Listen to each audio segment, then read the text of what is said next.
जय Shri Krishna to all. आज का जो मेरी वीडियो है वो मिनरल्स रिलेटेड डिजीज़ के ऊपर है।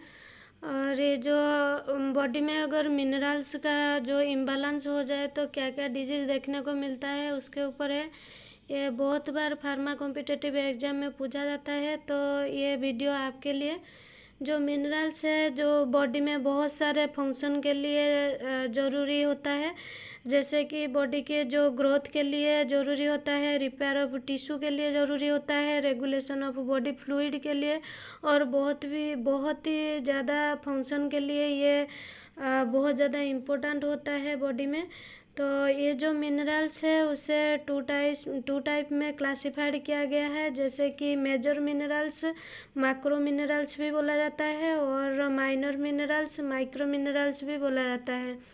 ये जो मैक्रो मिनरल्स है उसमें कैल्शियम आता है, जो मैग्नीशियम आता है, देन जो पोटेशियम आता है, फास्फोरस आता है, एंड सोडियम भी आता है, सल्फर भी आता है। तो ये जो मेजर मिनरल्स है और मैक्रो मिनरल्स है उसका मीन्स जो बॉडी में ज़्यादा अमाउंट में रिक्वायर्ड होता है, और माइनर मिनरल्स जो है उससे बहुत कम ज़्यादा ज़रूरी होता है, तो उसे माइक्रो मिनरल्स बोला जाता है, जैसे कि क्रोमियम हो गया, कोबाल्ट हो गया, कॉपर हो गया, आयरन, आयोडीन, ये सब हो गया आपका जो माइक्रो मिनरल्स। एंड जो उसके बाद उसका जो डेफिशिएंसी डिजीज़ देखते हैं, और डेफिशिएंसी ज़्यादा हो जाए तो इम्बैलेंस हो जाए तो क्या क्या डिजीज़ होता है देखते हैं। ये जो कैल्शियम है, कैल्शियम की बॉडी में अगर डेफिशिएंसी हो जाए तो रिकेट्स देखा जाता है। रिकेट्स जो है ये मेनली चिल्ड्रेन जो है उनकी केस में देखा जाता है। ये softening and weakening of bone होता है। उसके बाद ऑस्टियोपोरोसिस में बोन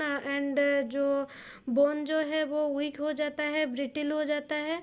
उसके बाद हाइपोकालेमिया एंड हाइपरकालेमिया, जो हमारे बॉडी है उसमें कैल्शियम का जो लेवल होता है वो 1.2 से 2.6 मिलीमोल्स पर लीटर होता है। अगर ज़्यादा हो जाए तो हाइपरकालेमिया, कम हो जाए तो हाइपोकालेमिया।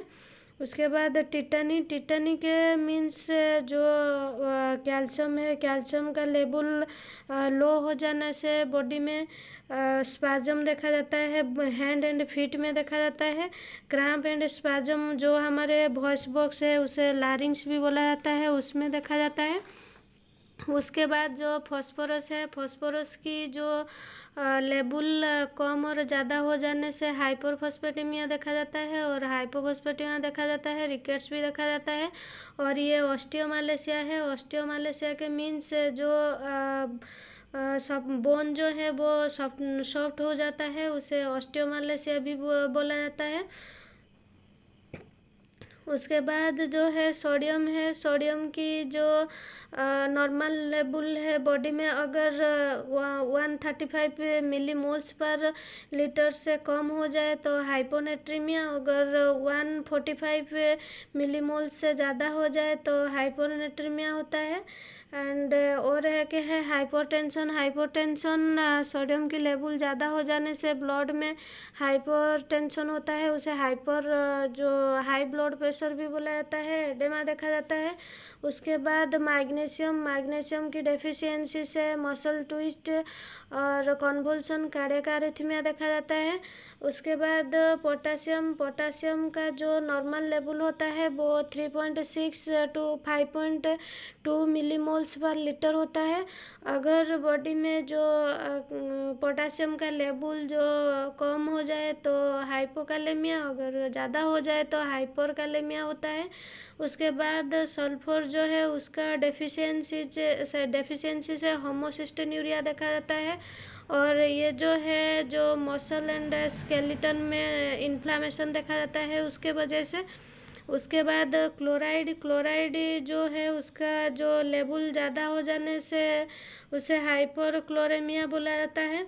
आयरन की डेफिशिएंसी से आयरन जो है, आयरन की डेफिशिएंसी से आयरन डेफिशिएंसी एनीमिया होता है, और एक होता है हेमोक्रोमाटोसिस। उसके बाद आयोडीन, आयोडीन जो है उसके जो डेफिशिएंसी से जो थायराइड ग्लैंड है उनमें इन्फ्लामेशन देखा जाता है, और उसे गोइटर, उस कंडीशन को गोइटर बोला जाता है। आयोडीन की डेफिशिएंसी से होता है ये। उसके बाद जो है जिंक होता है, जिंक की जो डेफिशिएंसी होने से लिवर सिरोसिस देखा जाता है, पोर एपेटाइट देखा जाता है, रिट्राइड ग्रोथ देखा जाता है, पोर हीलिंग ऑफ वुंड देखा जाता है, और हाइपोगोनाडिज्म भी देखा जाता है। तो ये बहुत ज़्यादा इम्पोर्टेंट है, ये आप याद रख लीजिए। आज के लिए इतना ही। Thank you.